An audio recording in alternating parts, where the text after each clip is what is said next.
Tiens, je vais vous donner une petite faille. Une petite faille en test sécurité. J'ai fait un test sécurité, j'ai une petite faille. Car effectivement, j'ai bien vu une émission là-dessus, que le hacker il prenait des données personnelles d'une société qui vendait des médicaments illégaux. Et des médicaments qui causaient la mort. Mais en vérité, le dossier était falsifié, donc c'était pour justement guérir une maladie. En vérité, il donnait la mort. Donc là, je n'arrive pas à comprendre. Là, je suis certain, sûr et certain, qu'on est gouverné par un État qui est l'Alliance, qui est l'armée. Quand l'ancien État, il a bien été un quick en 2020. Donc là, on est bien gouverné par l'armée, par l'Alliance. Car juste une comparaison, tout ce qui est labo, tout ce qui est société de produits, pourquoi ils ne sont pas hackés par des hackers professionnels afin de leur voler les documents originaux, hein, et le mettre en public? Pourquoi ils ne le font pas? Pourquoi c'est caché? Pourquoi il y a autant de morts à cause de ça? À cause des pic-pic. Ah.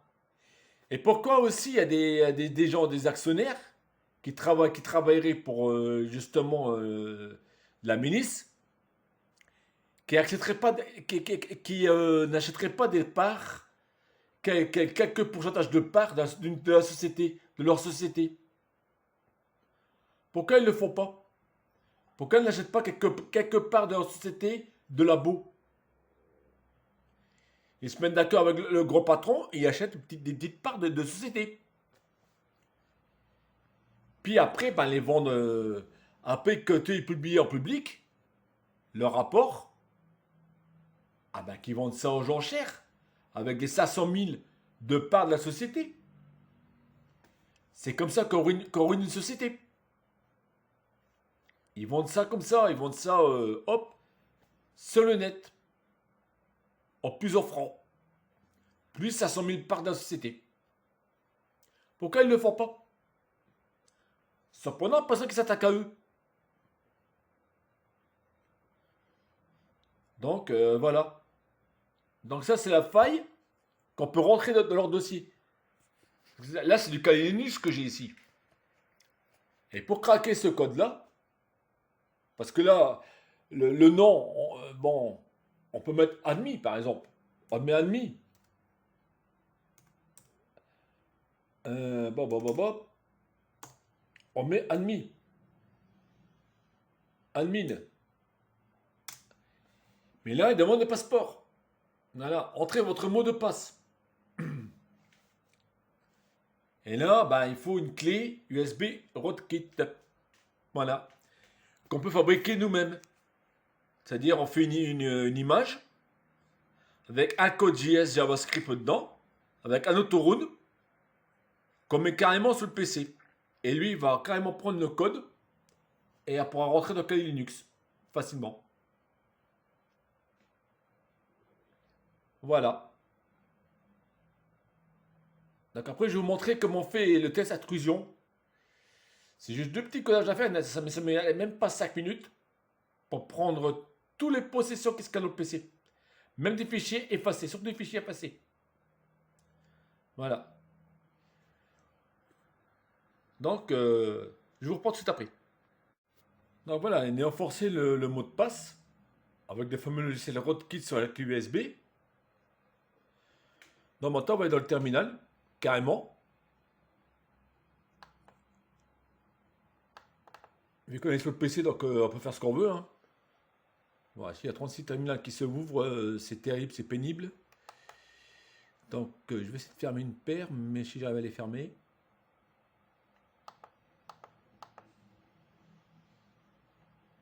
Voilà. Donc ici dans le terminal, on tape sudo. Sudo. Plus loin. Fdisk.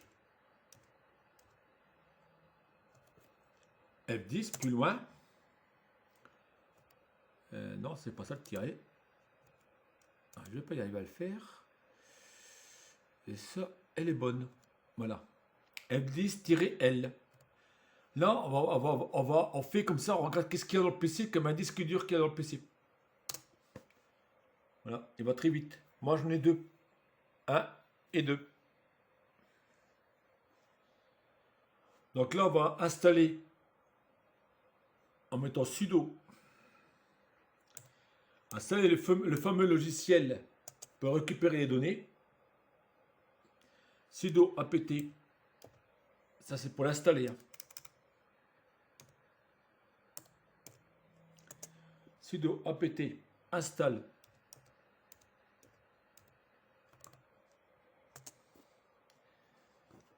Installe test disk. Un fameux test disk. T-E-S-S disque. Voilà. Voici, bon. Voici la commande. Hein. Sudo apt installe test disk. Donc, on l'installe. Il va très très vite installer. Hein. Voilà, c'est fait. Il est installé. Et après, on le lance. Test. Test disque.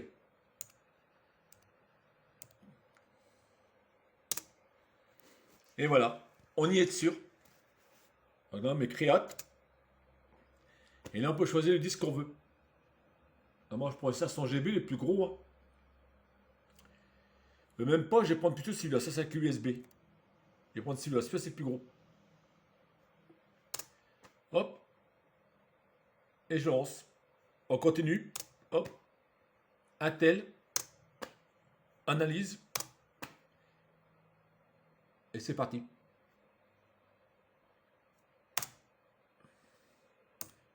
Voilà, il est parti, il a démarré.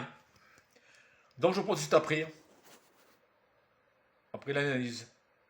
Donc voilà, l'analyse est finie, est terminée. Il me dit de relancer, mais bon. Donc ça, on va le rechercher tout simplement dans le fameux Home, ici. Voilà. Et dans les documents. Maman, il est dedans. Mais comme mon disque dur il est vide, donc il n'y a rien qui est apparu. Mais là, ce qui est apparu, il a apparu juste ça. Voilà. Voilà qu'est-ce qui est apparu. Quoi que mon disque dur, il est vide. Il n'y a strictement rien dedans. Voilà. C'est le rapport. Autrement, on peut chercher les documents. Et ça met 2-3 minutes à le faire. Hein. Ça va très vite. Voilà. Voilà comment on peut récupérer les données cachées, effacées. Parce que généralement, les entreprises, ils ne vont pas laisser les dossiers comme ça apparents sur les PC. Ils vont les effacer. Hein. Et je vous ai mis Kali Linux en machin, mais j'aurais pu faire aussi bien Ubuntu, ou bien Ubuntu, ben n'importe quel Linux. Mais généralement, ils mettent du Kali, hein, les sociétés. Comme ça, c'est bien renforcé, la sécurité. Voilà. Dans mon temps, je fais le même tuto, mais avec Windows. Sur Windows, parce que c'est jamais des fois que... Donc c'est parti pour Windows. J'espère que la vidéo vous a plu, puis à la prochaine.